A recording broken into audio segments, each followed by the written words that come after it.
Hello everyone, ladies and gentlemen, and welcome back once again after such a long wait, at least in my case, to the mania for World Cup 2025. I am Juan Cristal, the old peep who's been here for way too long at this point, I feel. Joined by some new, fresh commentary by Nikor. How are you doing? Hello, Juan. How are you doing? And lovely to be in the commentary booth with you. And it has been a very exciting weekend where all the players, just have their seat, just played the qualifiers, and just performed how they could, pretty much.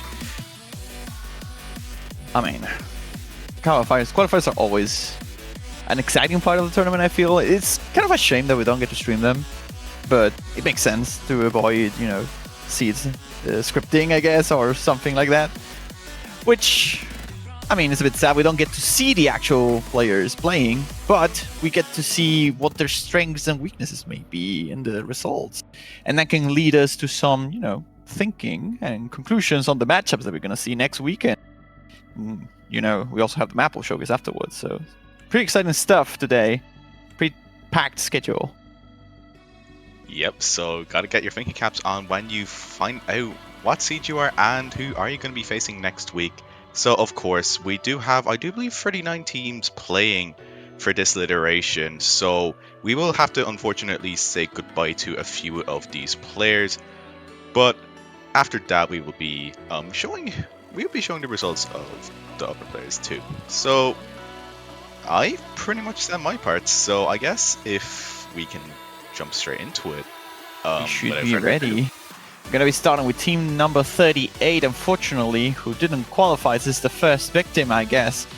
It will be Team Latvia here with a smaller roster compared to, the average team here. They managed to get place 36 on Hybrid 2, so they managed to not be bottom on that specific map, but overall, I feel the qualifiers was a bit too rough for this team in general. You can see the scores are like under 2.9 million for the most part, and even 2.8 in the case of the Alliance. So a bit of a weakness there that costed them the qualification for Mantish, 3DK, Mixter, and Karums.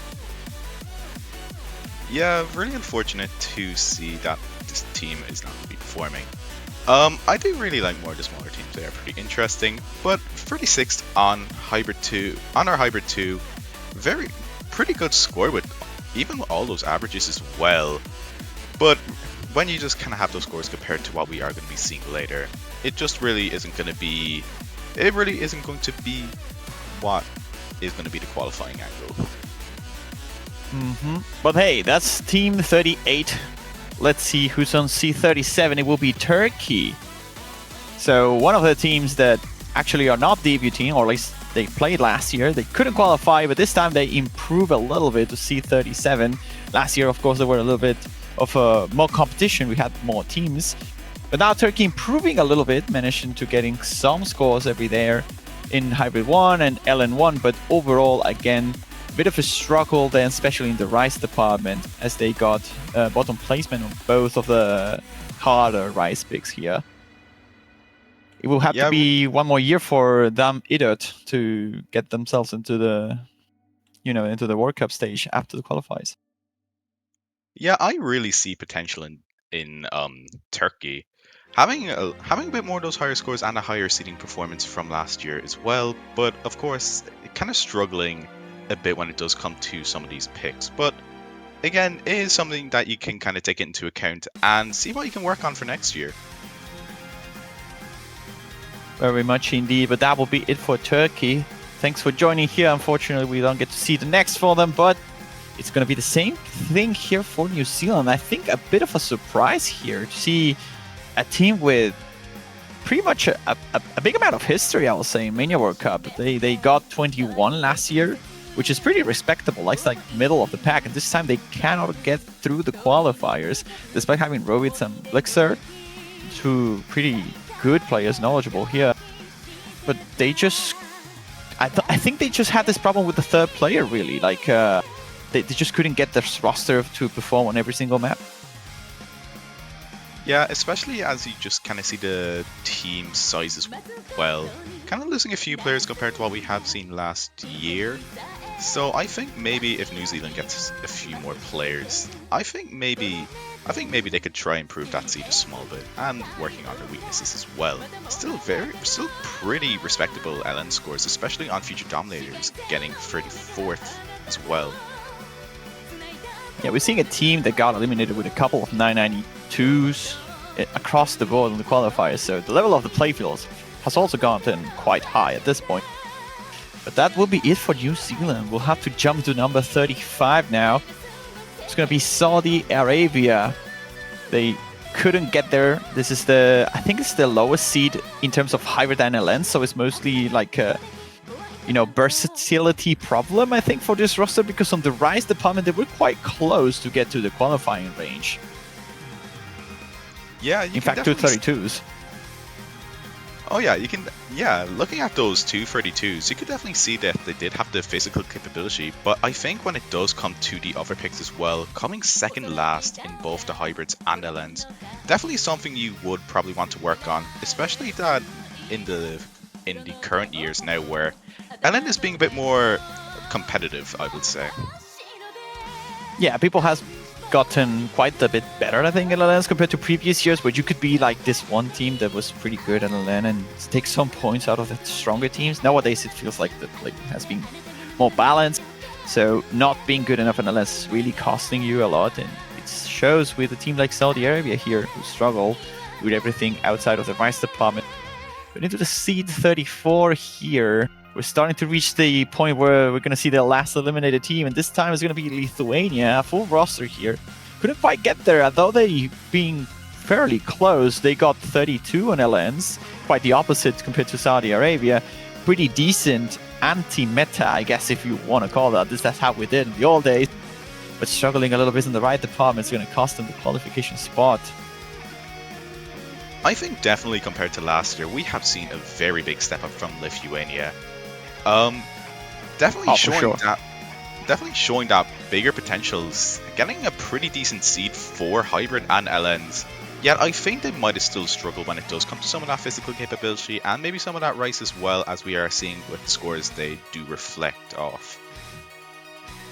Certainly, I see a couple of maps from them where they got like some low 920s, and that's the point, like that's the improvement point that they need to work on for next year, I feel, because they were really close. If you can't get those to like the 950, 960k, that you are talking with a team that can certainly be on the lower ground, but certainly able to qualify for next year. So hopefully we'll see some even more improvements coming from Lithuania in 2026. But for this time, it's going to be it for them. Now into the final team who gets eliminated. We have to say goodbye to our final team. And place your bet, chat. It's gonna be Uruguay, and I'm very sad. I wanted this team to qualify so bad, but they just couldn't quite make it. They were right there, even though they had 28 on Rice, which is very respectable. Player that I recognize here, Eternay knows, quite knowledgeable, and really good Rice player in general. Wasn't enough. With the Rice, it just wasn't enough. The LN being the undoing here for Uruguay, who is going to miss one more year of Mania World Cup. It is very unfortunate to see, but still, this team showing really good potential, as you were saying, with some of the hybrids and the LNs. Even the Rice free score as well, managing to be a pretty big step up when we did see. But again, it's just kind of tanking a small bit on some of the other picks, kind of struggling a small bit. But I guess now, when we do make it to this point, if you haven't seen your team, it means you have qualified or you haven't signed up. Yeah, congratulations for the rest of the teams who managed to qualify. And of course, hope to see you again next year, Uruguay and the rest of the teams who got knocked out. And hopefully they get better luck next time, because I feel that when you're like 4k points average behind the C32, that just sometimes just comes to luck, really. They were really close. But C32 this year, the bottom seed qualified to Mania World Cup. It's not going to be Uruguay, but it's going to be Australia clutching it, really, because I believe this was one of the last few lobbies to play as well. Really good scores I am seeing from this team. kind of having that pretty well balanced scores among the Rice LN hybrid, and actually managing to get a very solid hybrid 1 score for their seeding as well, getting that 23rd spot. Gonna be a team that I definitely see has great potential, especially seeing some of the rising players over the while. I do know I am pretty familiar with Angel. Gonna be a pretty prominent LN player to look out for as well. I mean, of course, when you're seed 32, that means you're facing seed 1 on the first matchup, which is very difficult. But we have seen upsets before, and Australia is a team that's well known for doing those. So we'll have to see if they have what it takes to take seed number 1, or potentially whoever gets them in the losers bracket if they end up losing that matchup. But hey, they made it, and that's what counts. Seed 31 now. After Australia, we're going to see Denmark, which... Pretty interesting fact, Denmark with a lower average score compared to Australia, but having overall better placements where it counted. Really good score there on Hybrid 1 again compared to Australia, those were being pretty similar teams. But I feel they were slightly stronger on the Rice department, and that's what's gonna make the difference here between these two seeds. Again, another very prominent team I'm looking at here. Having a very solid Rice 1 Hybrid 1, it seems to kind of be a common trope we have with some of the lower seeded teams as well. But I think definitely a bit of that Rice needs to be a small bit looked on, getting that 35th and 33rd spot respectively. But overall, other than that, I still think this team shows really good potential, especially with some of the players as well. Yeah, I think this is a team that can be somewhat scary early on, so I wouldn't count them out just for being on the lower side of the department in the seed.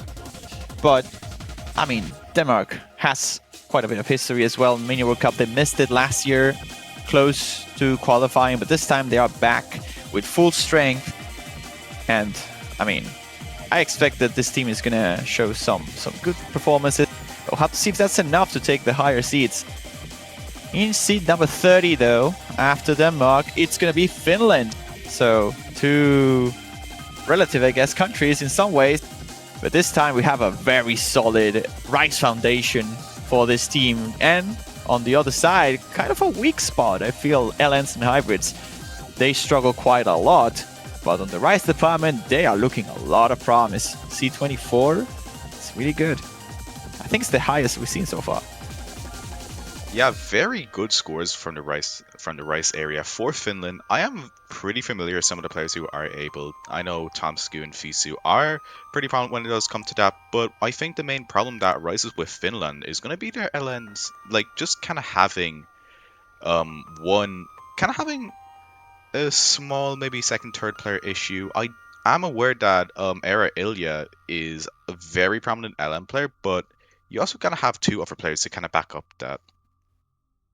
Yeah, every time you see a 2.8, that's a bit of a sus score for the most part. And I see a lot of them in the hybrids and the lands for these teams specifically. But it's also kind of wild that you have 3 990k plus scores and you have C25. That's wild to me. Rice 1, it's kind of mind-blowing in that regard. Like, the level of competition has gotten so high that not even triple 990k is going to be enough to put you in a good seed. And I think that's gonna be scary for some teams because you're entering a place where if you choke and the other team doesn't, they can take your lead. If they just go with triple 990k, you can make a difference there if you don't choke. So watch out with Finland, especially in the Rice. Yeah, that'll definitely be a very big surprise as well, I reckon. So I guess now out of the 30s, we can head on to our first 20, and it will be Guatemala, actually, I think, making their debut this Mania World Cup as well, if I'm not wrong. And I mean, very... Wow. Yeah, like you said. Go ahead. And yeah, actually having a 4-player team as well. Very impressive to make a performance with only that amount of players. And that well-roundedness with some of those scores as well. Especially on the LNs, 26th, 27th. And even 25th on Hybrid 2 as well, being able to hold their own when it does come to that. But I think the Rice definitely needs a small bit of working on. For sure, a bit of a surprise here, Guatemala. Not the biggest of the countries when it comes to Mania, so potentially the first step they need to take in order to become a power to be reckoned And honestly, a 4-man team making it this far, that's just great on its own. And I think they may spook some teams with their high red LN potential, especially early on. I can see this team being a bit of a problem to some others. But surely a new team, it's always nice to see. It's refreshing to see the mania scene just kind of, cycling through different countries, seeing new people. Gonna see what Max Dolini, Hashiteru, Babo, and Miyako have to show. They have a couple more shots at the World Cup now, so we'll see how they do. Yeah. Speaking of, Spanish-speaking countries, we have an exciting number 28 here. It's going to be Venezuela, who missed out barely last year, but this time they are back with Edward leading the charge. Pretty all-recognizable name, at least for me. And overall, a pretty solid performance in the Alliance is going to put them here. Yeah, very well done performance by these players. Yeah, again, shorting out last year, it might feel very nice to have that satisfaction as well, just by qualifying this year as well, especially with that LN. That LN work definitely paying off for what they are seeded. I think definitely the Rice and Hybrid as well does have to kind of be looked on a bit if they do want to kind of hold on for a bit longer in this tournament. For sure.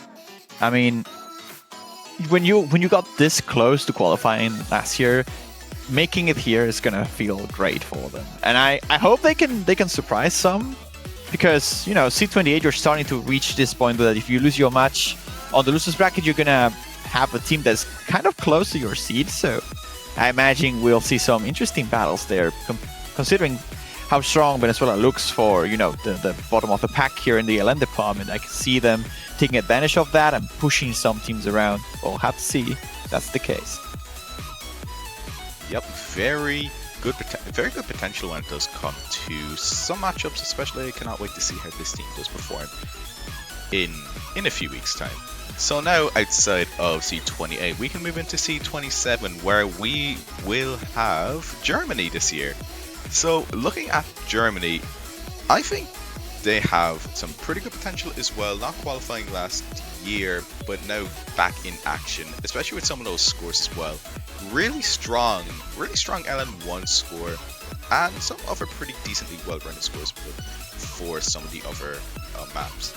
Though I think some of the maps have to be looked on, especially with some of the Rice picks as well.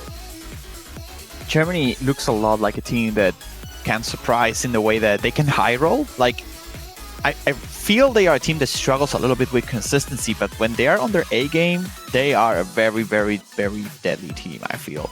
Like, Medium Keg and Sirve are pretty well known on the 4-digit scene. Sirve not anymore. They are not 4 digits anymore, but they used to back when, like last year, I feel it was. And they are pretty solid players. They struggle sometimes with consistency, so if they can't fix that, they just struggle with that, I feel, and Rice won specifically getting C34.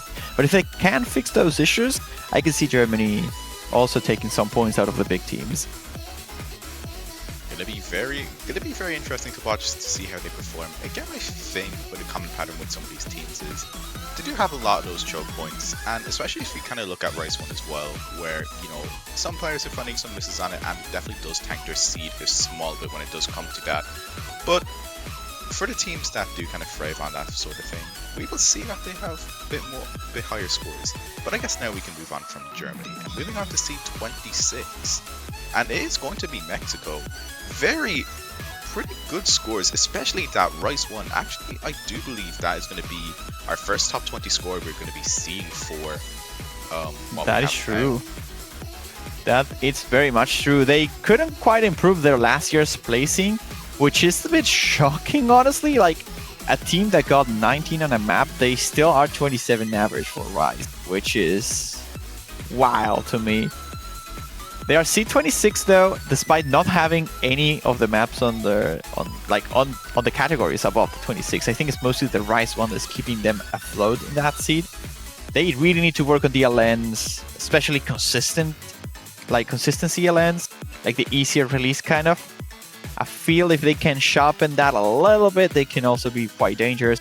Because as you can see, their early accuracy is looking fantastically solid, and early on they can be a threat. They just need to be able to break point on an LN map or a hybrid potentially against some other teams. And I feel that they're on this weird spot that if the Alliance get dense enough or hard enough, they can take points. But if the Rise gets too hard, they will struggle to compete with the more physical teams. So a bit of a weird spot for Mexico. We'll have to see how the pools fare for them.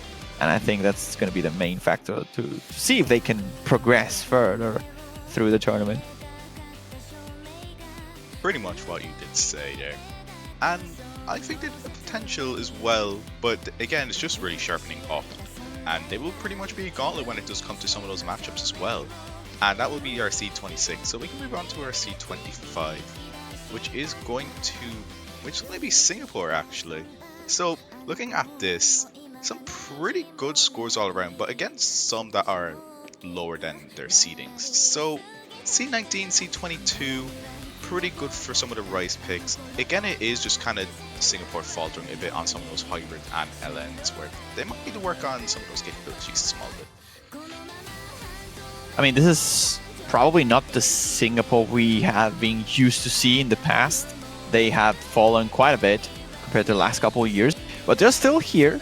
They are still, performing fairly well on mid-tier. Rise mostly has always been a strength of theirs. This time around, the competition is a bit more solid, especially on the hybrid land department. That's gonna cost them a little bit. We'll see if they can, fight their way through. Early on, I think they will be a team to be scared against, but we'll see if they can keep up on the anti-meta / later game stuff. And otherwise, that's gonna be it for Singapore. A bit of an interesting seed, honestly. But speaking of interesting seeds and progress, you have a Ukraine here, and that's a wild improvement. From 32, last year's placing, barely qualifying, to 24 now. And with only 5 players, they managed to score very, very solid scores on the hybrid department mostly. But overall, this team looks just solid across the board. Very, very consistent team. I think this is going to be our most well-rounded team that we have seen so far. 23, 26th on Rise, 22nd on Hybrid, 24th on LNs. Going to be kind of confusing for the team facing off Ukraine to kind of know their strengths and weaknesses a small bit. So I think that definitely gives Ukraine that advantage as well. We'll have to see. I mean, they will be happy to improve their seed here, and I think they have a fair shot to making it to the quarterfinals, really. That seed is going to help them out quite well, and I feel they're a team that could take advantage of weaknesses from the others. They are just very well-rounded in general, and that's going to help them to counterpick against some teams, but of course, counterpicking is usually not enough to just win matches. You need to be strong yourself or something, and I feel Hybrid's going to be the thing Ukraine's mostly going to go for. But potentially early accuracy Rise is also something they may be able to work with. We'll have to see. Of course, it's always very pool dependent when you get to this level. But of course, I'm going to be happy to see Ukraine progress further into a tournament. I'm a personal fan of blue and yellow, but for other reasons. But anyway, that's Ukraine. We're going to see seed 23. This will be, low seed territory now if we go to the old formats. And we have Netherlands. We have a very strong Rise, by the way, here. Very, very solid. With Shoya and Toxicen, I'm not very surprised by that, but they are looking very, very, very good at Rise, especially, in the later department. They are very, very solid. Netherlands is one of those teams that I think have really good potential as well. Having those very balanced seeds as well. I think maybe just from the lower seedings, probably was just from chokes, especially as we could probably see from Korea. But really, it's just a team that has really strong potential, I would say. For sure. I mean, we have seen Netherlands having a team that upsets some points against pretty much every team because they being the masters of SVs. But now we don't have SVs anymore. So we'll have to see if they can, shift this sort of niche picks into, maybe Tech Rise, which I feel is something the Netherlands is fairly strong at, and they potentially get some points there. I think Corjax may also be a thing the Netherlands wants to go for. We'll have to see. If the pool support those kind of maps early on, they're going to be difficult to deal with early. And in any case, they are a very, very strong across-the-board team. Yeah, I cannot wait to see what potential they will show this year. And that will conclude it for the Netherlands. So we'll go on to our C22, which is going to be Italy, actually. Forza Italia! Getting that decent seed improvement compared to last year, and really that Rise 2 and Rise 3 score. Very impressive Rise performances from Italy. Again, I think the LN is what does kind of weigh them down a small bit, but I think if they work on that, they should pretty much be okay and be able to maybe thrive. I feel Italy has suffered a little bit from consistency issues in the past as well, and I feel this may also be the case this time. Like, their Rise are looking sweet, like especially Otonoke, that C13 is really strong for a team that is on the middle of the pack, really. And I feel that in the LN department they could have done a little bit better. I see a couple chokes from them, so this is a team that you have to be careful. Like, I feel seeds don't tell the full story here for this team. I feel had they been maybe in a better day, they would be up in the maybe top 16. Certainly a couple places up, I think, due to their LNs being a little bit on the weaker side. Like 2-9-32 on loss. Seems a bit low for them. But we'll see if that's the case on the actual matches, really. C22, of course, is we started to enter, this APSA territory. Like, you're going to be facing, who's this? Like, this is seed 12, I think? That's going to be playing 22? Is that right? I think it would be around that anyways. Yeah, it's around there. But we're also going to see exciting matches here. Right? Like, whoever faces Italy, I think, is going to have a tricky time picking.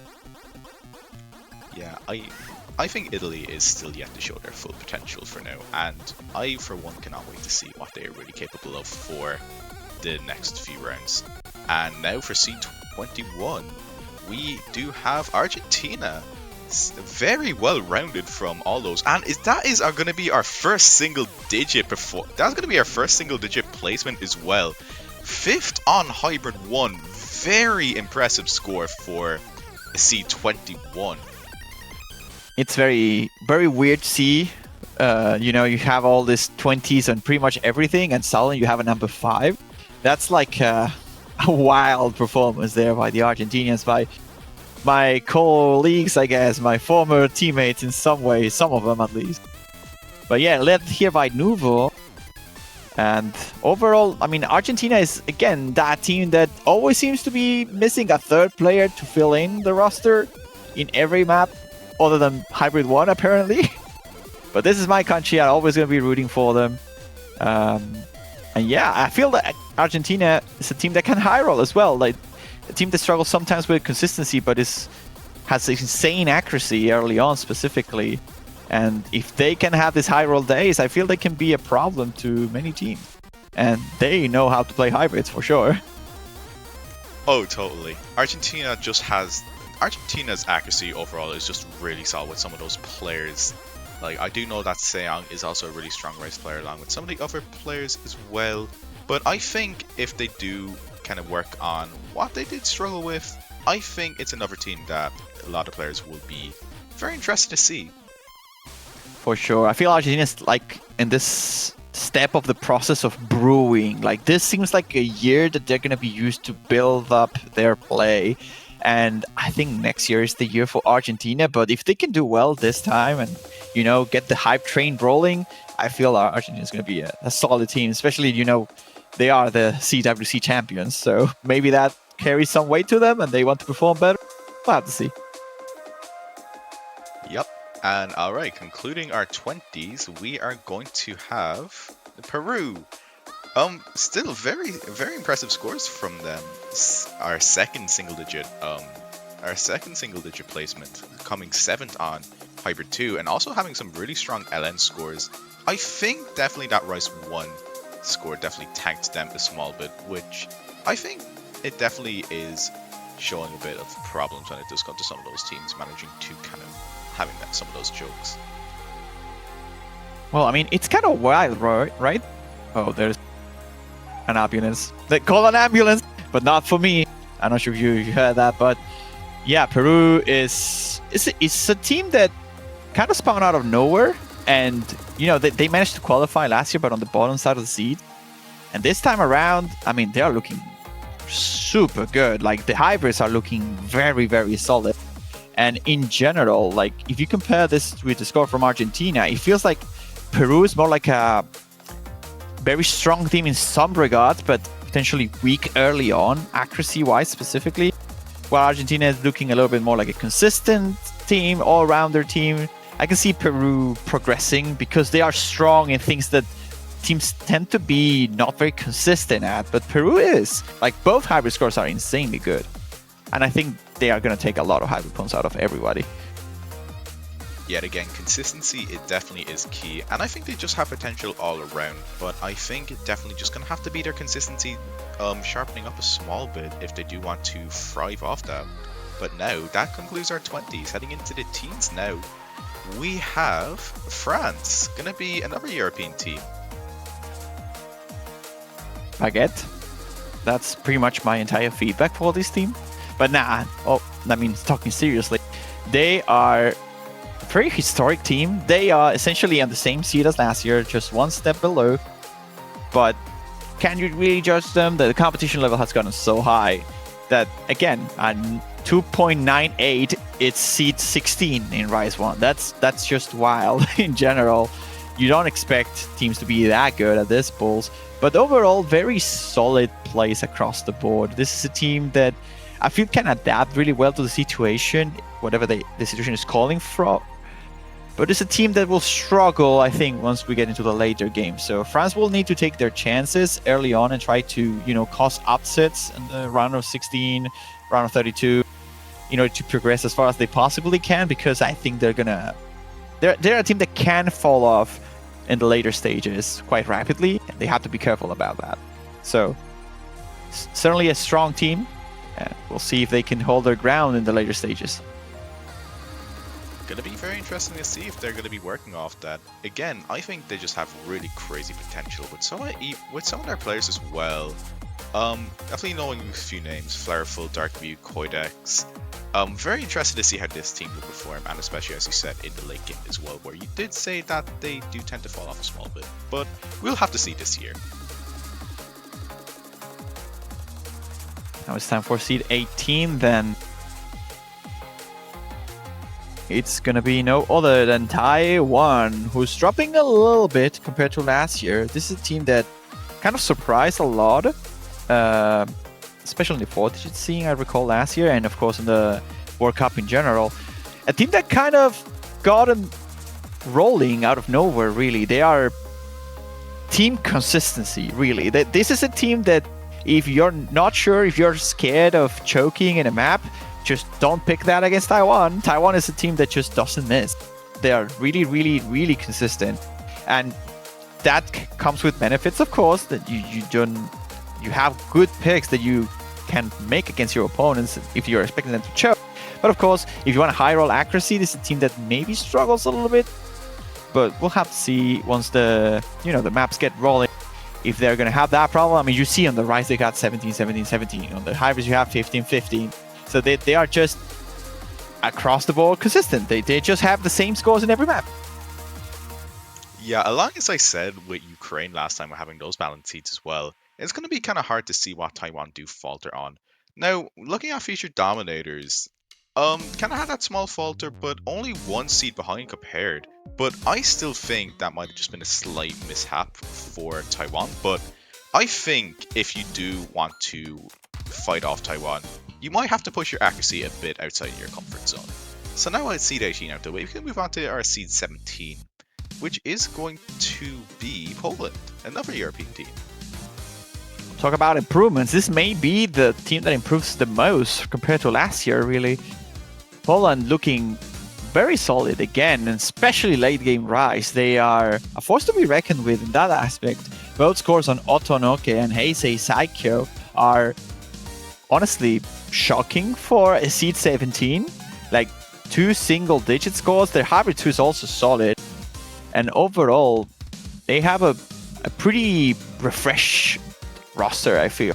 We see a lot of new potential, new coming potential here, and of course we have Bajekta has been here for a while now, so a bit of an experience and newcomers here to pretty much what Poland needed to get back to their glory days. Like thinking back to like 2014 days, very, very old time. They managed to get 4th.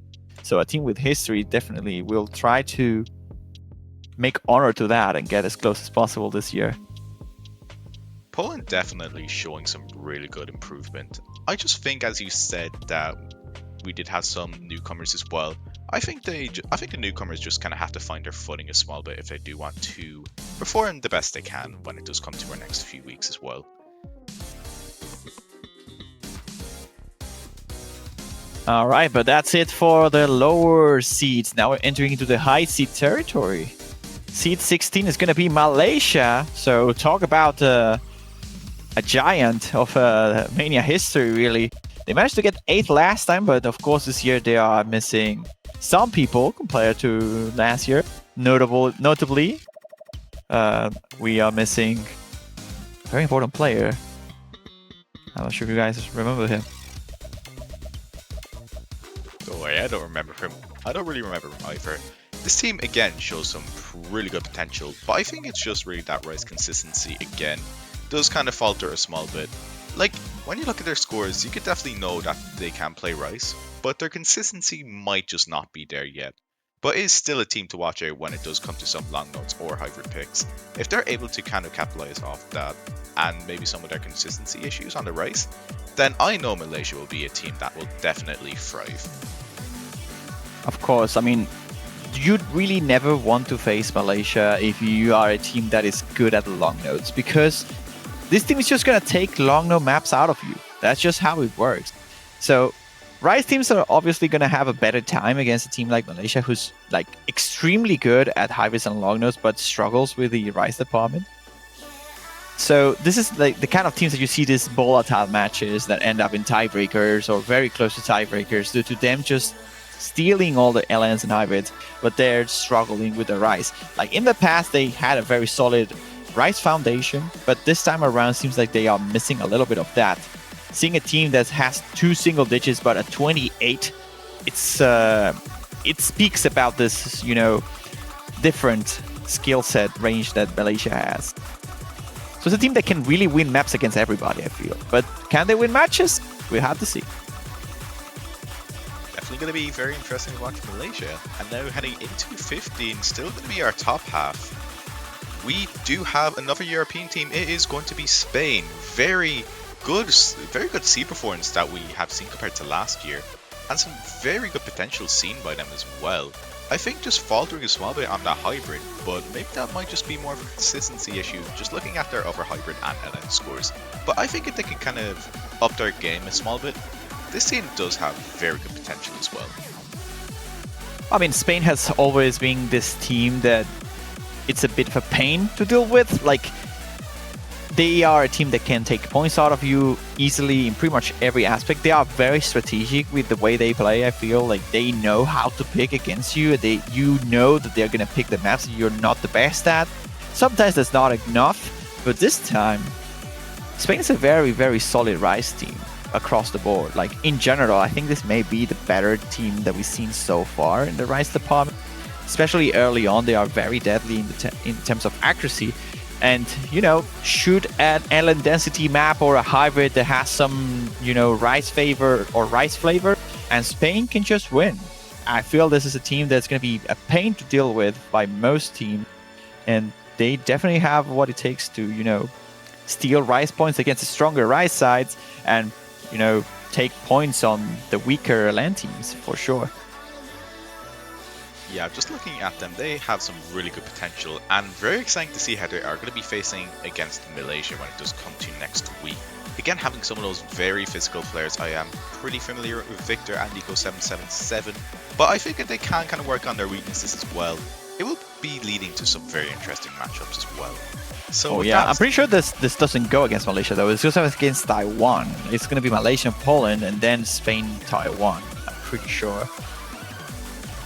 Right. So we're not going to see, you know, the LN powerhouse against the Rice consistency machines. So we're going to get something slightly different. But this against Taiwan is going to be an exciting matchup. Yeah, and now we can move on to our seed 14, which is going to be none other than Philippines, having quite the historical run in Mini World Cup. Yep, Philippines is another one of those teams that has a lot of history in both Mania World Cups. You know, 4 key and 7 key. This is a very solid team. And honestly, seeing them this low is a bit scary. Like, this team looks insane. Like, I am genuinely shocked that they got seed 14. And this is gonna go against France. I feel like I've seen this matchup happening a lot already. Yeah, well, I think definitely. Probably it's a surprise for some people, but do not underestimate the Philippines. They have some very strong players, just looking at their lineup. Having some new players as well, I do believe Silicos is going to be making their introduction this year as well. And just looking at from their seedings, pretty well balanced, but I do believe they might have some consistency issues when it does come onto their hand. But I think if they can fix that, they have some very scary potential, especially on some of the LNs. Of course, you do have Siloweska Els, you do have Fanter, Livet, Vubsy, Valeria. They can pretty much play everything, I guess, but really it's just going to be how they will perform their consistency. It still sickens me to see a 2-9-8-2 being seed 15 on Rise 1. That's always gonna feel shocking to me. I will not get over this. Let's go to seed 13. Alright, looking at seed 13, we have Brazil, and they're actually gonna have the same seeding as they did last year. And looking at this, I think they have a near full roster change as well, just by looking at the names. But I think, again, it is kind of the same thing with Poland, just maybe trying to find their footing a small bit as well. Yeah, I feel like Brazil has been in this transition phase for a bit. Like, they of course had this golden generation a couple years ago with, you know, Lothus, Silifanger, Gilhamesiad, and a lot more than like Orost. You just name a lot of Brazilian players that are insane. And this time around, we just have essentially a completely new roster, and they still are getting, you know, in the higher ends of the tournament. It's a bit of an unfortunate, I think, that they don't retain some of their older generations to maybe, you know, pass the torch along and help the new faces deal with the nerves and the struggles of playing such tense games. But even still, like, you cannot count Brazil out pretty much any time. And they have historically been a powerhouse later on, especially in the Rise department. They still are. Look at that score on Heisei Saikyo. Number 7, 2988. That's like 995 plus on all the players, which is sick. And they are C13, which, you know, teams are going to try to abuse this long node weakness, this hybrid inconsistencies. But even then, 2970 on hybrid 1, that's triple 990k. Of course, it's a bit deceiving in seed 18, but they are not a weak team in that regard either. So I'm thinking Brazil is a team that if you let them scale out, they may outscale you, especially in Rise. Yeah, definitely showing that potential as well. Yet again, I think if they do sharpen up a small bit from what we have seen from their maybe mini weaknesses, it is going to be a team that is going to be pretty scary to face when we do get to see it. And now for C12, we do have, it's going to be Japan. And again, another pretty big roster change as well. Pretty well rounded as well in general too. Getting C11 on Rise, 12 on Hybrid, C11 on LN. Again, it's kind of the same thing. You don't really know what really to pick against Japan.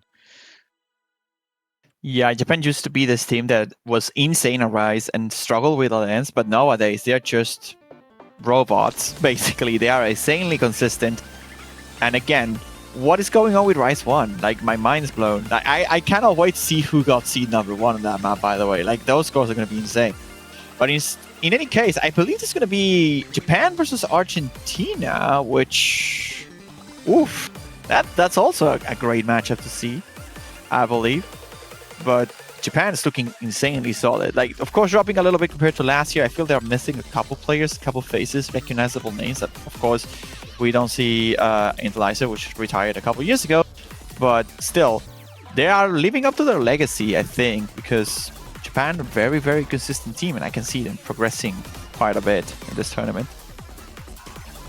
Definitely showing that very big potential, along as you were saying, with some of their main players kind of missing from the roster. Of course, from last year, we are not seeing Croquet, a Favre as well, which the seed is a small bit down, but that also could be from the absence of SV. You know, Japan definitely being a very strong powerhouse when it does come to that department. But I can't wait to see how they will perform this year as well, having that very balanced seedings. No SB, no Croquet. Hey, let's see seed 11. Uno. It's gonna be Indonesia, another team that managed to improve quite a lot compared to last year's seeding. Like, sometimes jumping like 10 seeds, it's a lot, but jumping 8 seeds in this range is very difficult. To reach, you know, the top end of the seed and department, it's always going to be very tricky. And Indonesia, a team with a lot of history as well, team with players in the past that performed really well. I think they managed to get top 4 even in 4Q World Cup in the past. And now they're just a very solid all-rounded team with a very heavy preference in Rise. Like, their Rise are looking quite huge, like especially later game. But overall, I think Indonesia's accuracy is gonna be difficult to deal with by pretty much every single team in the grid. Again, another really well-rounded team, as you were saying. Definitely a bit stronger on that Rise. Kind of looking at some of the players, especially Ray, when we do see it. But I think if they can just sharpen up again, I think it's still going to be a pretty scary team and going to lead to some exciting matchups over the next few weeks as well. Let's go to number 10. We are almost there for the single-digit seed. It's going to be Vietnam, who also makes an improvement here. Vietnam, again, another team that's on the rising since a couple years, really. I remember they managed to qualify back in the, I think it was 2020, on the group stage in a very difficult group. And since then, they have been just growing and becoming such a team that it's always recognizable and hard to deal with in the anti-meta department. You see this team struggles a little bit with Rise, but look at those hybrids and long note scores. Those are crazy good. What an absolute powerhouse of a long no hybrid team, and maybe not even to underestimate their Rise as well, especially early on. Yeah, especially early game. We'll definitely see them thrive a lot when they do face their next team next week. And of course, with some new additions to some of the players, a lot definitely being very familiar, very well-known mapper as well. But yeah, but you have a Tridone, I think one of the newcomers. I mean, not necessarily this tournament. I think I saw this name before, but you know, this quite young talent that the team has. And surely with new faces coming and looking even better than last year, Vietnam, a team that's going to be difficult to deal with. Like, I can see this team getting to the semifinals quite easily if they have good matches on. Like, if they can face teams that struggle with the lane and hybrids, this team will cook. Still definitely showing that really good potential, and now we can go into our single digits, which gonna be our number 9. We do have Russia, gonna be another European team that a lot of players are going to be familiar with, and looking at this very well balanced scores, especially on the Rice and LN, just faltering a small bit behind when it does come to hybrid, but I think it shouldn't be too much of an issue if they do kind of work on that as well. This is the kind of teams that I would not want to face Vietnam if I was Russia. Like, Russia had this issue with chokes in the past, I feel, as well. A team that, of course, is looking to improve compared to the last year's placing, and they already did on qualifiers. And I feel this is a team that has to make good use of the Rise, really. The problem with Rise is that the competition is quite high, and usually if you struggle a little bit with the anti-meta stuff, it is more likely that you lose some points that you shouldn't really drop. And that's, I feel, what causes Russia to get, you know, that's one godlike tournament run that I feel they have been trying to get and being really close in a couple of years past. Hopefully this will be their year, though. They are looking solid on their lands compared to previous iterations, and surely their Rise Foundation is going to put them in a spot where they can compete with the top dogs, I feel, being seed number 9. definitely a big team to look out for, as you were saying. I think, again, as you were saying, if they do kind of sharpen up with some of the anti-meta stuff as well, it's going to be something that they're going to be looked out for by a lot of players that will be facing them. And I, for one, cannot really wait to see that. And now, moving on to our top seed, it's going to be our number 8 slot. We are going to have Canada actually getting a pretty solid seed improvement compared to last year, and very well-rounded scores again. Actually getting silver on Rice Free as well. Very strong scores from Canada. Just definitely seeing a ton of their potential they have, but maybe consistency might say otherwise, just looking at some of those seeds scores that kind of did tank them a small bit. Well, I mean, I feel like Canada is looking like this team that's gonna, outscale a lot of teams, but they need to get there. Rice won, of course. They choked a little bit. Their accuracy is not looking as solid compared to the rest of the top dogs, I feel. But still, like, if they can make good use of their, high roll potential, especially in the later game, Canada is going to be a very strong team. But, who are they facing on the round of 32? Seed 80, who's going to be, I think it's Ukraine that they're going to be facing on the round of 32. So they need to be careful. I feel like the early game Canada is the weakest Canada, and they have to do their best to, get through as clean as possible so they can reach this point of the game where their, physical capabilities are going to outscale some teams. If they can get there, I can see Canada getting, a pretty good run here. Oh, I can totally see that as well. But again, something they kind of do have to work on. Going to be some of that early game as well. But I think if they have that covered, going to be a team that can make a really strong run. Especially, I do believe they're going to be their strongest run this year as well out of every other World Cup. But again, we can move on to our next seed. Going to be our lucky number 7. It is going to be no other than going to be Thailand, taking bronze last year, but having that slight seed lowerage. But I think overall, just looking at their scores, still being very impressive, mostly single digits, but that rise to something definitely mishapped probably when it did come to that map. But I think it was kind of more of a mishap. Oh, for sure. I mean, Thailand getting, the wrong end of the stick, I feel, choking quite hard on Rise 2 both times.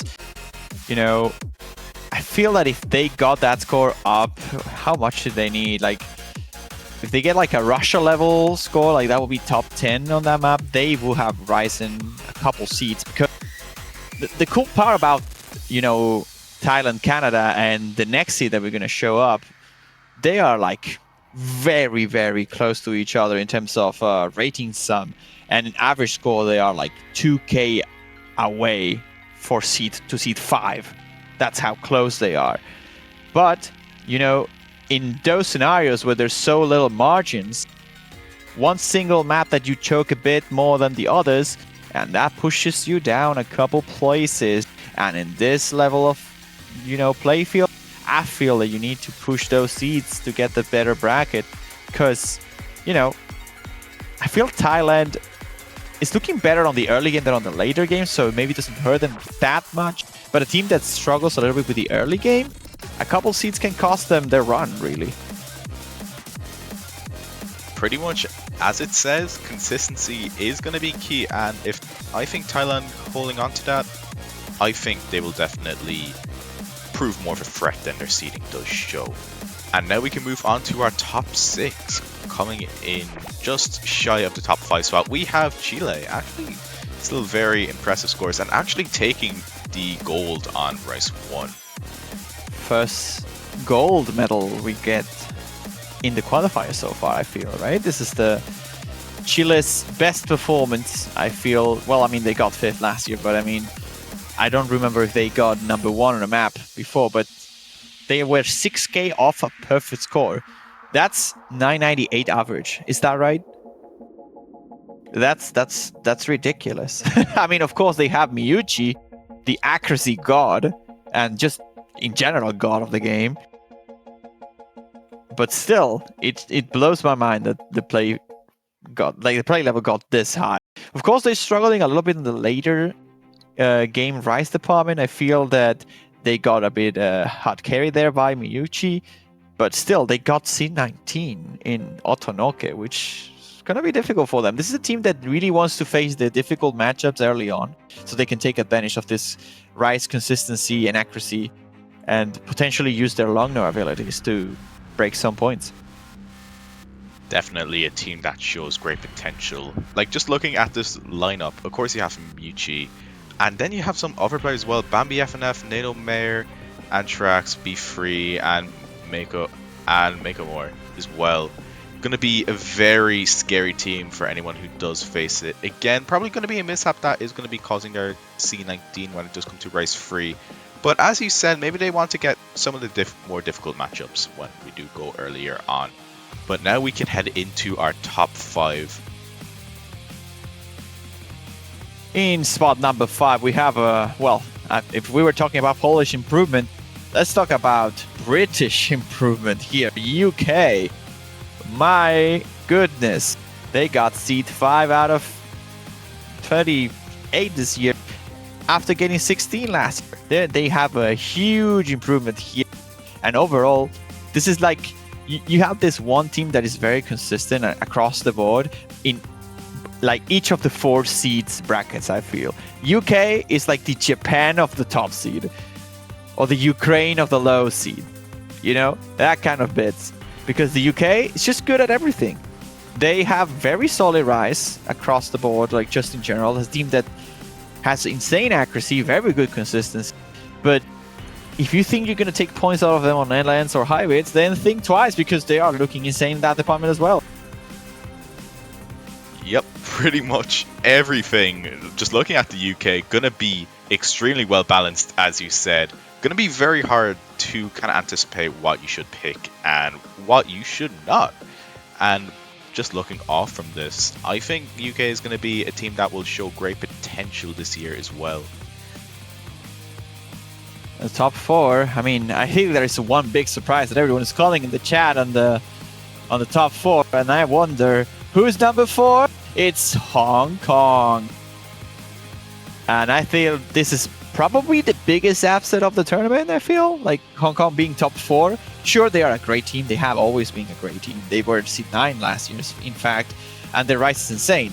But top 4 it's quite challenging in a game of like this one, where you always have this like kind of 5 countries that are the all-time powerhouses of Mania 4K World Cup, and breaking through that, Hong Kong is doing history just on the qualifiers. We'll see if they can prove themselves across the bracket stage too.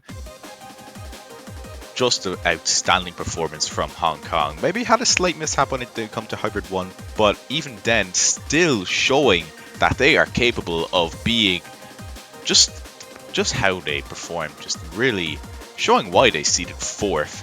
And I think maybe that Hybrid 1 might have just made them a small bit shy of getting our podium, which we will actually move on to now.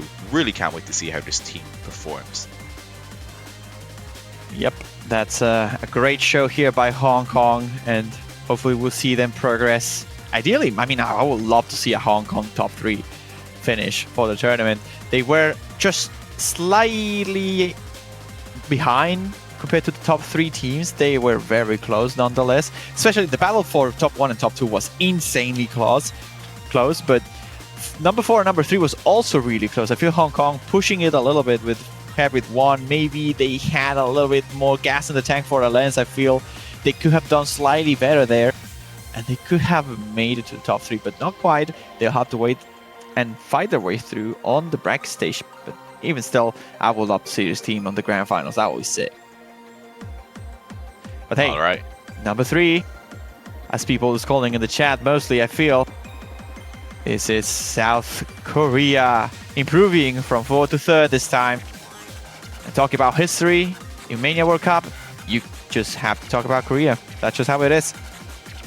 This time around, with Poka, Boost-chan, Citra, Amyiji, GGX, and Nad. I mean, this team is screaming talent.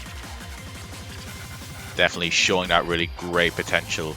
As always, South Korea definitely a well-known country in any OSU World Cup, just in general, pretty much. And just looking at those scores definitely prove why they have been the powerhouse they've always been since their first iteration. Seed 3, 6, and 3 overall. Might have just been a bit shy with some of those slider mishaps, but hey, it might have just been a slight trip that might have caused a few 200s many, but still, South Korea can definitely hold their own when it comes to pretty much anything. Absolutely, and I'm very curious to see how they fare on the bracket stage, really, because South Korea is always a team that, you know, when it comes to the head-to-head matchups, they just overperform so often. And I feel this is a year that they can surprise. I feel the competition this year, albeit being fairly close, South Korea is mostly going to be, I think, the dominant force outside of the top two. Like, showing that they got third for a reason. I feel this is the team to put your money in to get into the podium. But if I have to be honest, top two seems like it's on a league on its own. Really, they've been 6K average points ahead of South Korea and every other team. Both teams are already being mentioned in the chat, the USA and China, the two teams to manage to get on seed 1 and seed 2. They both rocking a 2986.4 plus average score. And when I said that the surprise of the tournament was looking like Hong Kong, I cannot leave behind that I feel what's going to happen now. It may be more surprising to some people. Because seed number 2, against some odds, it's the United States of America. Ladies and gentlemen, US is not the first seed this year. China manages to out-qualify them somehow, but US still is the strongest team in LNs in terms of seeding, and it's mostly off the back of choking Rise 1 so hard. Like, US, I feel in paper, is the strongest team, but they just couldn't get the Rise 1 run going for them. USA pretty much needs no explanation. As you were saying, that slight mishap on Rise 1 potentially did cost their way into getting the gold this year, but definitely on paper, they are still not a team to underestimate at all. They just show really good potential. Just looking at all these players, actually seeing Minwoo as well, gonna be making their debut into the United States Mania World Cup team, definitely showing that really good potential as well. And I, for one, am really excited to see how the USA will perform again this year, seeing if they will still be able to hold on to that title of OSU Mania 4Key World Cup champions. Indeed, that Rise 1 really, it's the thing that pushes US down and instead puts on the number 1 spot no other than Team China, who got seed number 2 last year, and now they're getting seed number 1. And they got second pretty much in every map, because US got first on pretty much every other map. Hybrid 1, of course, being their highlight here with the only number 1 score they achieved this year, and it's really just the difference in Rise 1 that is putting them ahead, I feel. And don't get me wrong, this team is crazy solid, like 2992, 2993, 2992. That's just insane. Like, that's just how it is. And I feel like China in general is looking like, it's just looking like an anticipated final, really. Like, it will be very surprising to me not to see China and the US on the grand finals. They really look like they are above everybody else by a bit. But we'll have to see, of course. We've seen upsets before. I don't think there are, any weaknesses to these two teams. They are the two best teams in the tournament.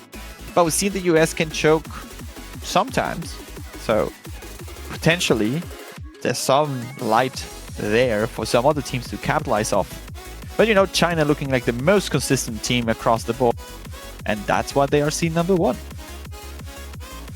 I think China and the United States just really have to push themselves to the limit if they do want to take the gold for this year. And I think China definitely had that more well-rounded seeds, while USA still having 5 number 1s did have that slight falter on Rise 1, so definitely kind of has to focus on that consistency still, even knowing that their consistency is still really strong.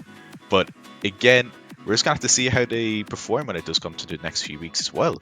So, with that, seed number 1, I guess that will conclude our seeding reveal. Absolutely. And we're getting called from the booth saying that we're taking too long. I feel like this is just how Mania does the things, right? We are well known for having, oh my, I have soundboards on, I forgot. But never mind. That's something we're going to talk about later. Don't worry about it. Mania is well known for having, this huge mod posts and long explanations for everything. And yeah, that's what we are. And we love to have longer showcases. That's it. 30 minutes over schedule. But hey, you guys enjoyed it, didn't you? I hope you did. In any case, that's going to be it, at least for me. I feel it's also for you, Nico, right? We have to introduce our fellow casters for the Mapo Showcase. Yeah, that's going to be it for me. And again, once again, really thank you, Juan, for being with me in the casting booth. But now we do have to depart until next week, so I guess we can just dip for now and introduce our 2 commentators for the map pool showcase for round of 32. It is going to be none other than Mifa and Mint. Hello everyone, my name is Mint and I'm going to be commentating for the round of 32 map pool showcase. I'm really excited for everyone to see these maps. We worked really hard on them. And hello Mifa, my co-commentator. I'm very excited. This is your first time seeing these maps, correct? Yes, hello everyone. Yep, and I'm Mifa, and I'm really excited. I'm really ecstatic to see how the map pool actually turned out for all of the players that are definitely going to be involved in the earlier rounds. For at least at this stage of the game, showcases has been kind of the ritual that a lot of people will be seeing, like fresh new maps, fresh new content. That will be it will be really interesting to see how it plays out. Absolutely, and I'm really excited to get into it. I don't know if we're going to jump right into it, but hopefully we can see the first map pop up on screen right now. Yeah, should be once we're prepared to do so. A lot of the when I saw a bit of the content being revealed, it's I'm really excited to see, because we have some couple new names, but this time we're gonna be jumping right into the first map here. We're gonna have Love Potion by Sanan Kaguryu. That might be your chest, and then this is our stream pick. Absolutely, this is our stream pick. This clocks in at about 294 BPM. It's pretty straightforward with a few mini trills scattered here and there. I wouldn't say it's very stamina draining either. It's very straightforward, gives you a lot of breaks. Very, I guess that I'm looking for a word that's the opposite of demanding here. That's what this is. Yeah, it's not like around 147 at 30-second stream, which is equivalent to about 294, which a lot of people might seem that might be a little on the faster side, but just because it is. Although some of it are not continuous streams, so you kind of have some composure and regaining your footing once you got to the non-stream sections. But this is kind of what it is. For sure, we do get some small breaks in the 294 BPM streams, but overall it's fairly consistent in the chorus. And yeah, we just kind of get, it's very flowy, it doesn't really have any intrusive sort of patterns, it's all just streams, pretty much. Yeah, there's nothing more really to the map, it just kind of, it kind of flows, it's kind of in the groove. Yeah, pretty much. I would say that, I believe like, in some cases, this might be like one of the more, I guess, more popular picks if they are to more of the strength demanding teams that is just trying to maybe outact in some cases. But this is also like the streams by itself is not frequently just like flowy. There's some embedded mini trails and sometimes just interrupted with a few almost staircase in some way, like 1 2 3 2 1 patterns like that. For sure, but overall, that's like more or less what you'd expect with Rice 1 nowadays, at least, I think. Early game, definitely, it's a step up, I would say, from previous years, but nothing too out of the ordinary, I would say, for expectations overall. We're gonna get to 300 BPM next round. Yeah, this is on the almost the upper bounds of limit of the stream. I guess in terms of speed, which 294 sounds faster, but all players gonna have to contend with it for sure. For sure, and now we're moving into Rice 2, which is Citrus Heaven Station by JH05013. This one's really interesting. What are your thoughts on this one? Yeah, so this is charted by JH, like as you said before. This is one of my fellow FFR peers because apparently I didn't know that they made content for this Mania World Cup, so shoutouts to them. You know, this is their very first chart appeared in Mania after all. A jump stream pick, 225 BPM. Very popular, that is, because this is what most people are going to be sharpshooting at. Absolutely, I do agree with that. This is our only jump stream pick for the Rice slots.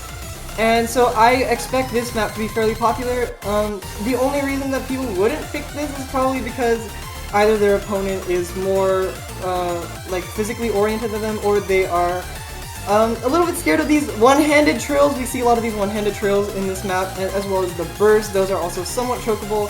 If you're not really super physically oriented, this is definitely a map to look out for. Yeah, some of it are just jump streams, but then there's also some kind of at least one or two instances of few bursts like that one, which might not be super trivial, but it can trip you up definitely.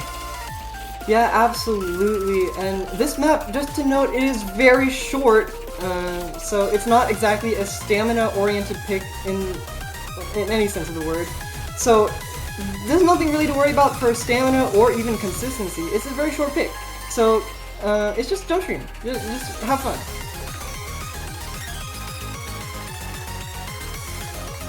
Yeah, it just goes all the way, especially at, I guess in terms of stamina might not be one of the key concerns about them. It's just making sure that you can hit the patterns just right. For sure, and for the eagle-eyed viewers out there who have been paying attention to MWC for a few years now, you'll notice that this map is somewhat of a spiritual successor to Blessia's Cosmo Station from 2023 quarterfinals. So just an interesting parallel there. It's a similar song from the same artist, and it's also jump stream. So just for those of you who are not super in the know, this is a little fun sprinkle of facts there. And yeah, moving on to Rice 3. This is Chord Jack. We have Nobore Susume Takaito. And this is mapped by Ababa, also known as Ice Dynamics, and this is probably our longest pick. This is where our consistency is. You'll see pretty much pretty soon why this map is considered to be our Chord Jack consistency pick, because it basically there's sort of a climax theory here going on, where the map starts off fairly easily, and then it gets much more difficult towards the end. It is 142 BPM. Don't be alarmed, it does not get super dense, but it does get tricky, and that is the key for this. Quite a bit of a nostalgic song to pick out of for being a Chord Jack chart, but here's what I thought about being tricky, because there are some kind of like embedded like 3-note jacks in one column, and in some cases it might actually transition to a little bit of a, I guess, janky transitions in some cases. Yeah, kind of. You have some awkward 3-note jacks. Their placement is very. I would say it is. If you're not used to those kinds of patterns, you'll definitely need to practice this map for sure. Like these kinds of patterns with the 3-note jacks, they're just kind of everywhere, and there's more and more 3-note jacks that appear as you go through the map. Of course, this song, as big Kikuo fans will know, it's about climbing a tall tower, and it gets more and more intense as the song goes on. So the map was kind of designed with that in mind. I suppose, yeah. I guess it's I guess I wouldn't want to say that this is backloaded in some way, but it's just how it is. Like the song kind of builds in it by itself. For sure, and I would say backloaded maybe even with, without its negative connotation. I would say it's an apt term for this map for sure, because of the way that it builds towards the ending. And yeah, like these patterns are somewhat trivial to most players, I would assume, but then it's like really tricky if you like start to autopilot and then you miss on a 3-note jack. It happens all the time. Introducing more hands into the equation, especially more occasional 3-note jacks. Like even in like some of the inner columns, I would assume that this would be it could be quite problematic to sharpshoot.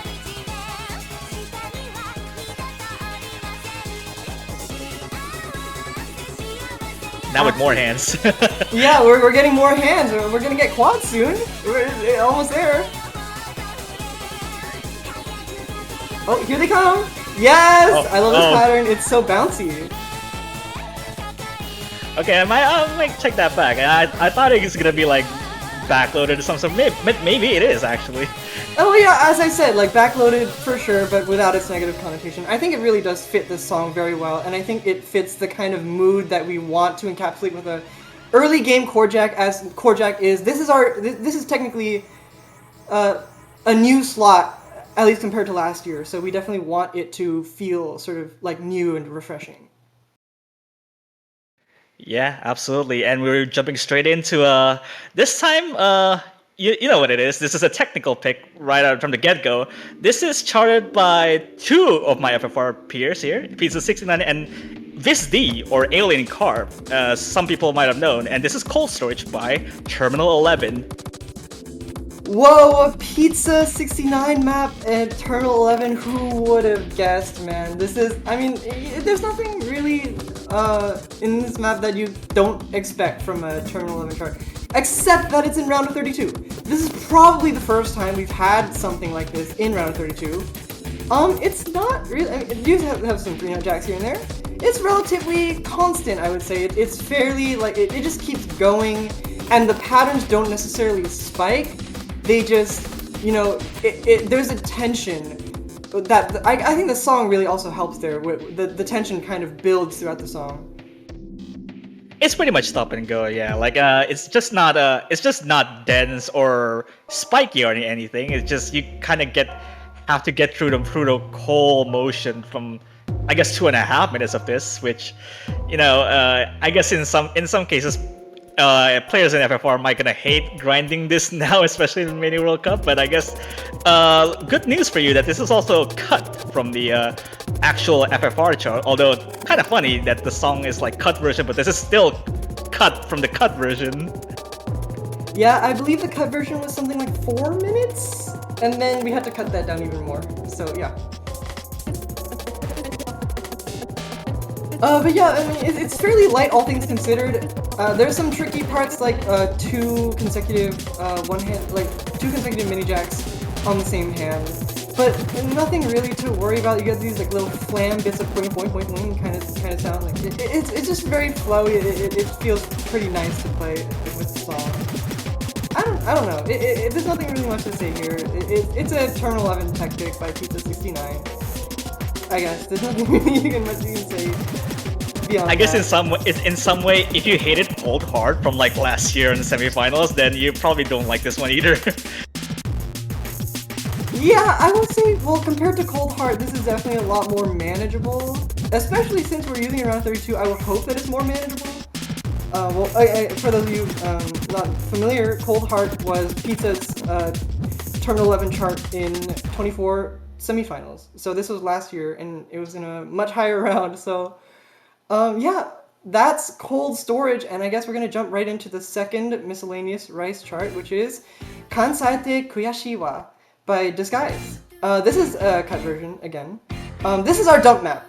This is primarily focused on, I would say, like, mini jacks gluts at 150 with a bunch of streams and short bursts sprinkled around. Yeah, overall, very comfy map. Let's just... Honestly, yeah, me probably to say that. Yeah, I mean, somewhat similar structure-wise to the Stage 7 on the qualifiers that we've seen just before, like last week. Although, this has some emphasis on more of the running many patterns, rather than just straight-up vocal dumps to the bursts. Like, you saw, like, one of a couple, like, one-handed shows, but then it kind of just go flow the other way around. It kind of goes with the theme of this chart, I feel. Yeah, absolutely. And just for those of you keeping track at home, this is the shortest map of the pool, clocking in at 145. It's very short, but it definitely packs a punch, so you definitely don't. A single miss could do a lot of damage to your scores. You definitely want to watch out for that. Definitely one of the hardest to score on. I mean, especially when you're against like the higher seeded teams, especially when you kind of just have to focus on combo more than anything. Sharpshooting is kind of like disadvised at best because the patterns are. It's just quite hard.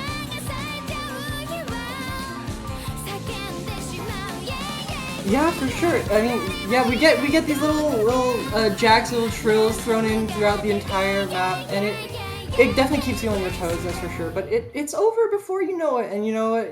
When it ends, you're kind of like, I wish that was a little bit longer, and then you're moving on to the next pick. So yeah, that's pretty much the Rise 5. We're moving on to Rise 6. It is Cosmic Crisis by Autotelic Round.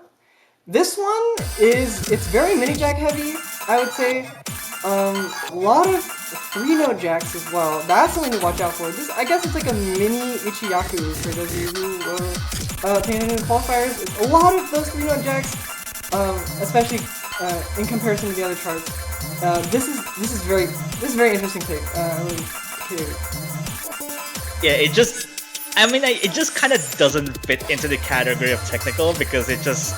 A lot of a test of it is just the transitions in between the jacks, which it's kind of problematic if you kind of don't have that kind of finesse on dealing some of the transitions in this. Yeah, for sure, and it's very. I would say like it's very sparse in terms of like it doesn't have like a constant difficulty in the same way that maybe Cold Storage has. And the difficulty comes in like really short bursts, as you can see here, and you really have to keep an eye out of these like really short patterns, since like the smallest drop could really damage your score.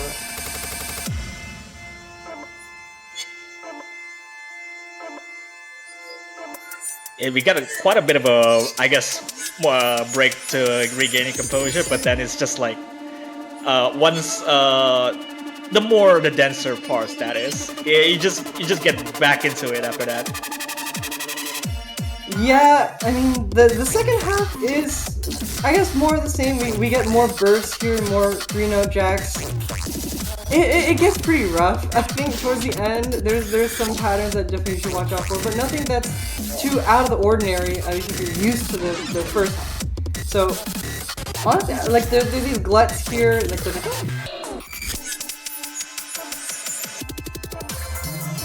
yeah, rather harsh OD to come along with it as well. It's not your typical like OD8 for like most of the technical picks this time around, but I guess it's only fair to have like a higher OD just to test a little bit more in such a sharpshooting. Absolutely, this is definitely our accuracy-oriented tech pick for sure. I would say like there's, well, yeah, definitely like this is like less of a consistency test, more of an accuracy test, 100%.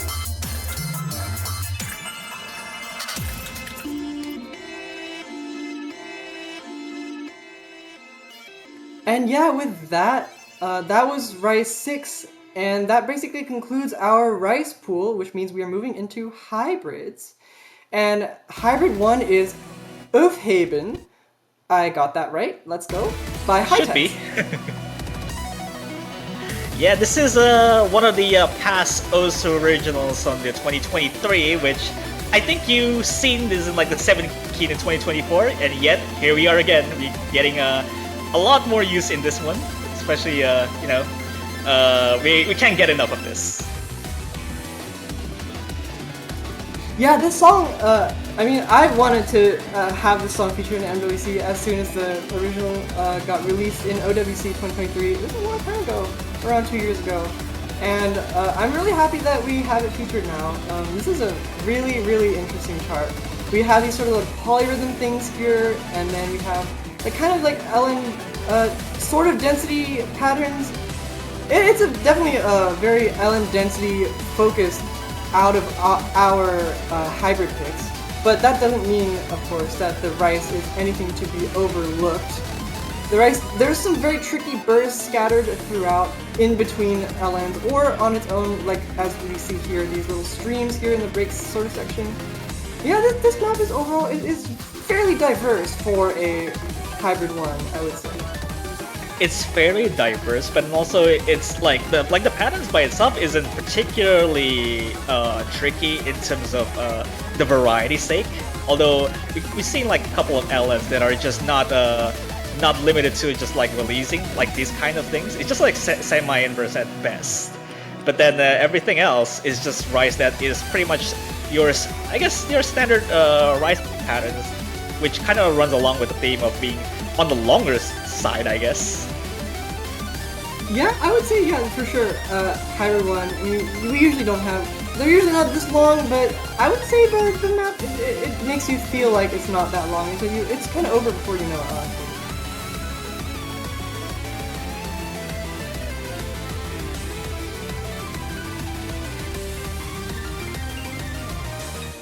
And I guess after a little bit of the last quarter, I believe we have a little bit more of the reprise of the rice patterns after we get to most of the hybrid sections, which should be a little bit of a decider if you're actually choking on one of the rice patterns later on. Yeah, for sure. I mean, those 1-6 bursts definitely will catch players off guard if you're not practicing, if you're not used to this sort of that sort of pattern in hybrid ones. But I would say it kind of follows in the footsteps of Susanoo Habakiri from the qualifiers, so it's nothing really. Yeah, it's pretty close to what you'd expect, I would say. Yeah, it definitely served its purpose. Although I would say that in terms of Osu Original, it's definitely has done its job, especially for having diverse pattern like this. Yeah, absolutely. And speaking of although, Osu Originals, we got something special for you. This has to be different. So let's catch it together.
Yeah, and that was Round of 32 Hybrid 2 Oumuamua by Muyu.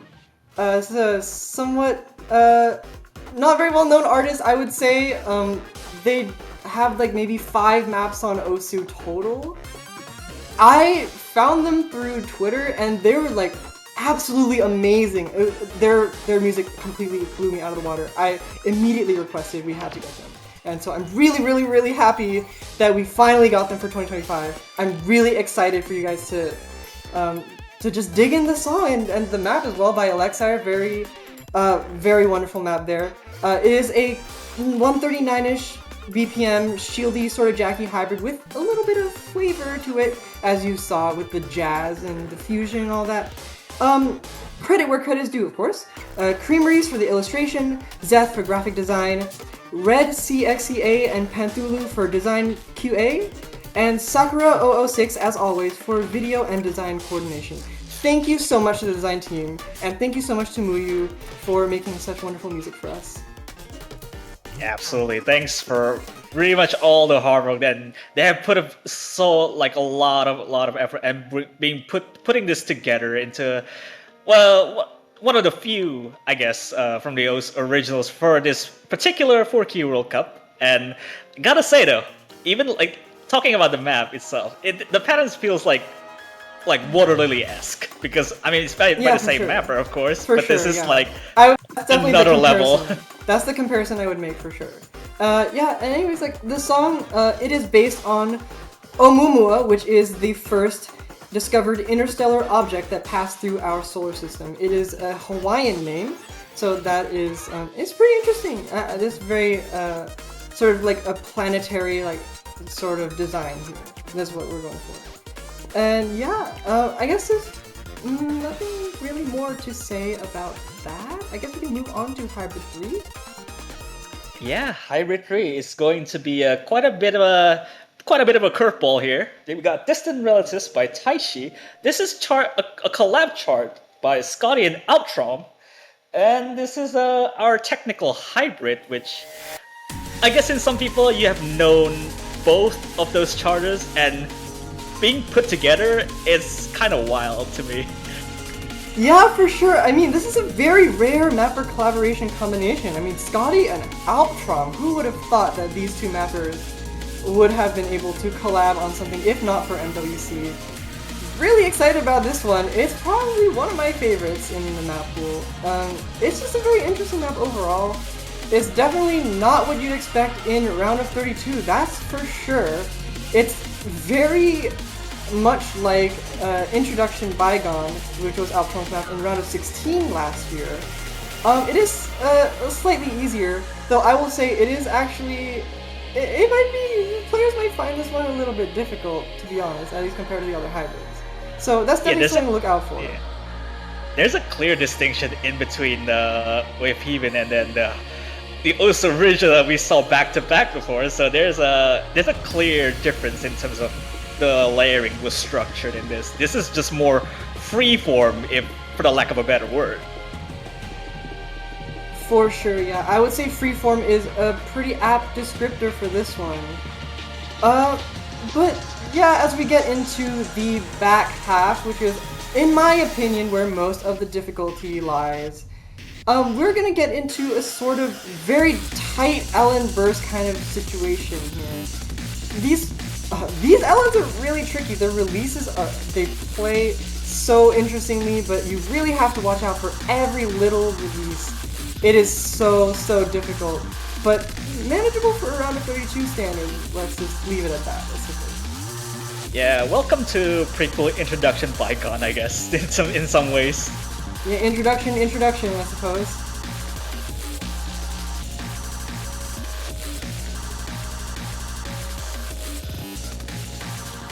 Yeah, and these bursts here, I mean, we're closing out the map here and getting one small Ellen burst in before the ending there. Wanna throw in his last little punch before the map ends fully. I would expect that this would be picking like the last 3 or 4 pick scenario, in which this is really as wildcard as it could be for a hybrid. For sure, it's definitely not something you'd expect in round 32. But yeah, let's just move on to LN1. This is Kuchu Bunkai by Favrex. It's very interesting sort of map here. We have sort of a different approach from last year's LN coordination in round 32.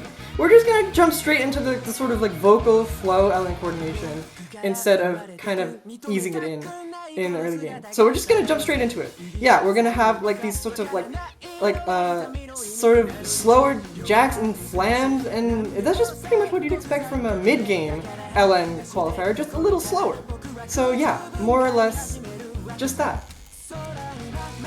Yeah, no funny business in terms of patterning. Like you would normally see these just faster in terms of qualifiers, but we're just taking things slower. And if you have the capability of handling slower but similar patterns, that is. For sure. I mean, yeah, it is just a matter of managing these sorts of slower LN coordination patterns. I mean, it's not too dissimilar to Boost Anima, which was last year's round of 16 LN1, and I would say that I think this is definitely easier. It is slower by about 8 BPM, and it is the patterning, I would say, is definitely more forgiving. There's no like weird like anchory stuff going on that Boost Anima had, but this map it definitely packs its punch. It just doesn't really have anything that is too standoutish in terms of like if you're trying to sharpshooter play and you're like a really good LN coordination player and you're very used to these sorts of patterns. Yeah, if you're just very comfortable with this, then you can just pretty much get that score consistency just pretty much up there in just a few couple of tries. You can get the bearings of it pretty easily, I feel. Yeah, and the map sort of ends with like these sorts of like 1-6 bursts, very short bursts. It's definitely something to watch out for. But yeah, it is kind of funny, I would say. Yeah, that will be the LN coordination pick, and moving on, we got VTuber. That is indeed a VTuber. Yes, that is VTuber, LN density VTuber. We have Mara Aoi by Minato Aqua, mapped by Yuista. Yeah, formerly known as UE's 2018, and you most likely have to expect that LN density is just semi-inverse shenanigans and mostly just very streamy based patterns. You got that all right in here. Yeah, absolutely. And Minato Aqua is a VTuber who graduated from Hololive around last year, so this map is meant to pay tribute to their VTuber.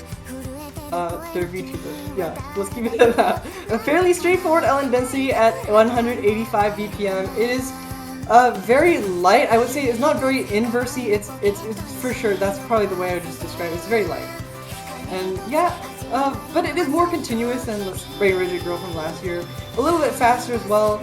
But I wouldn't say it's easier or harder per se. It's just a little bit different, I would say. And more along the lines of what you'd be used to in later games.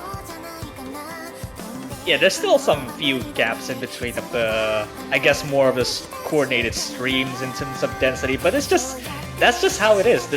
It's structured kind of similar to that, except for the fact that you kind of have to be careful on overholding some of these stuff because it's not full inverse, or it's just in some way just gonna trip you up if you're overholding in some cases.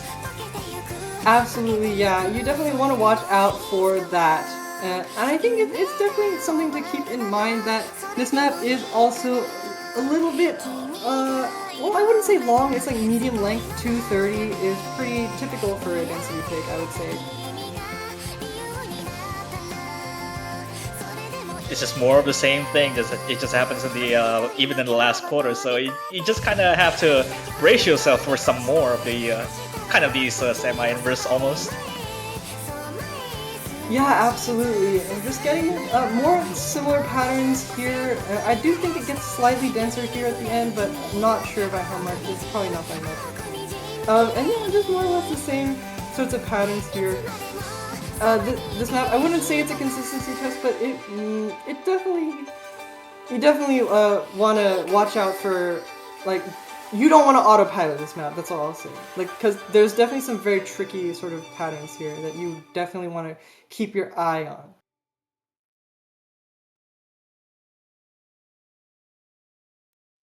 Yeah. Let's see what we got for the other LN pick that we have been previously missing on the other density and coordination. So we got a little bit of a curveball. Night Theater, Wakadori. This is charted by UCSM, but also with the, I believe, with a collab with Hightex as well. So this is a collab with Hightex. Yes, that's correct. This is a bit of a, I guess, a little bit of a step up in terms of complexity, because not only we get some more of the coordination, we just got more embedded mini jacks in some places on the LNs. Yeah, absolutely. And yeah, it's relatively straightforward, sort of shieldy LN map. We got some tricky sort of patterns here and there.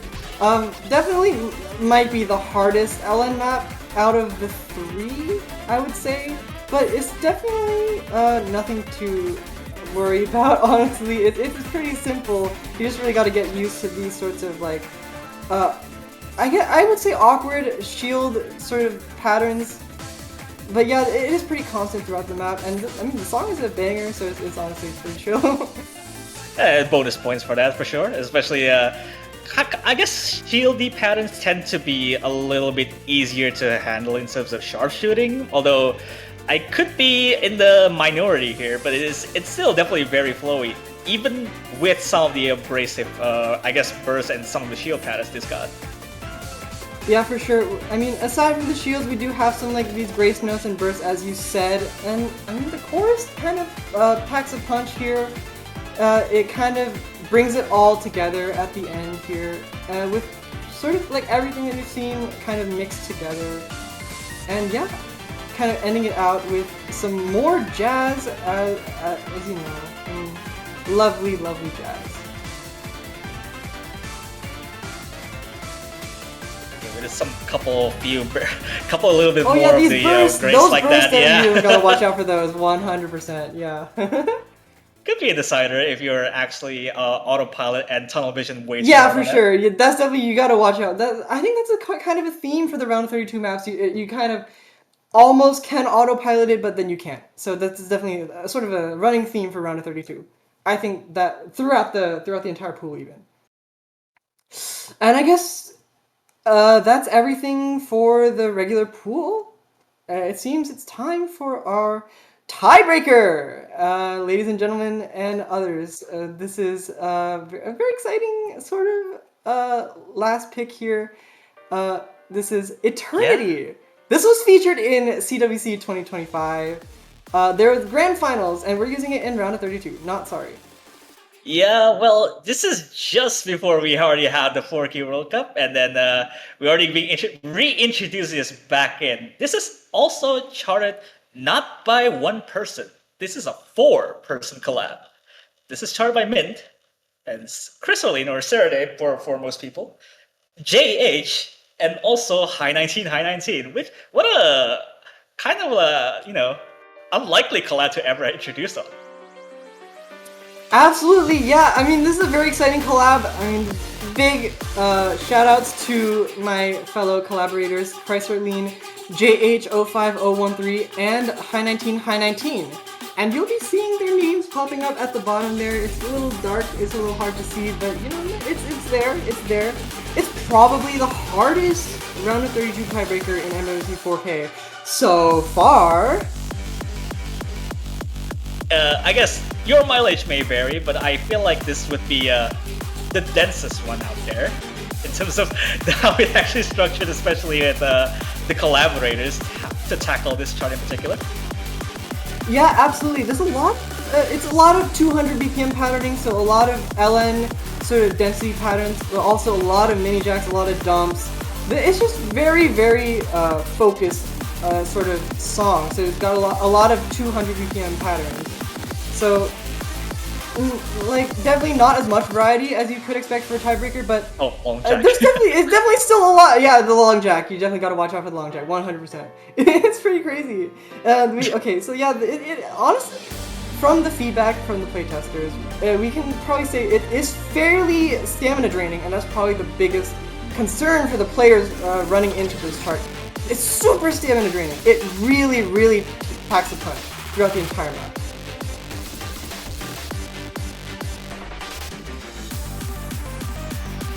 Yeah, as we're getting into the next 200 BPM section, we're getting these little sort of mini jacks here, jumping straight into a sort of mixed sort of coordination patterning into dump mini jack, and it just kind of goes around and around in a circle, repeating those sorts of three. Oh, that burst is that burst is really rough. It's really one-hand trilly. It's really tricky. Definitely something to watch out for.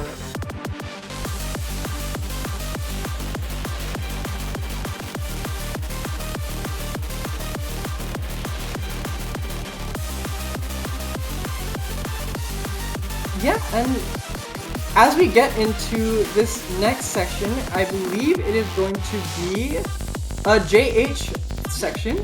This part, we have some light, it's a lighter section, light mini jacks and light, sort of, we get to see these anchored sort of long notes throughout the map. It is, I would say, a motif throughout the map. And we get this a slow jam section. This part is really weird.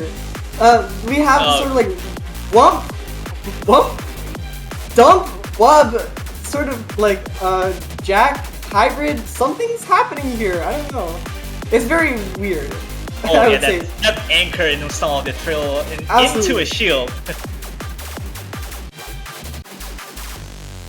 Yeah, this part's really tricky, and the fact that it just switches back and forth, the song definitely helps there, but it is very, very tricky there.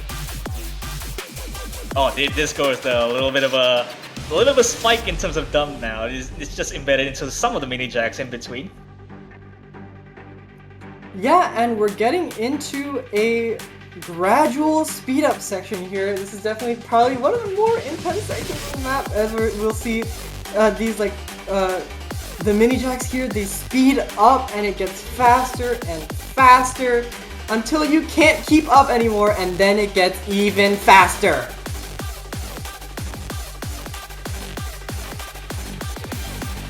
Yeah, just imagine the speeding up mini jack while you have Hold on. I want this part right here. Yeah. Oh, how satisfying is that? Welcome to Run of 32 Tiebreaker. Yeah, and now we're sort of getting into another back and forth section with sort of like light density into like tech. It just again very very mixed sort of bag here at the end.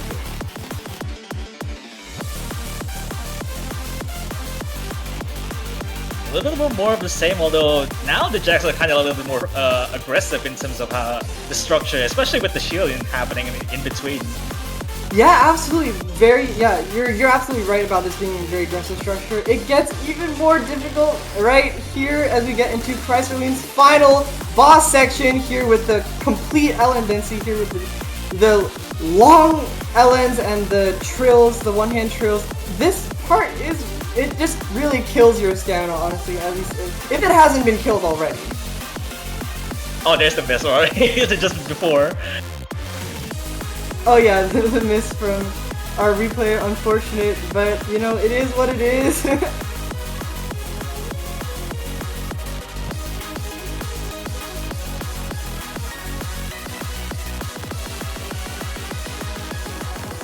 Yeah, we get into this final jack section into a burst section. Yeah, that part is, it just packs everything together at the end. And then we get like another burst section here, I believe. This part. Ooh. Yeah, the mini jacks. Gotta have the last few bursts. Yeah, you gotta have those. You really gotta have those. And quite a step up for a Round of 32 Tiebreaker. Absolutely, it's a massive step up, and only right for that to be the case when the players are just getting so good, man.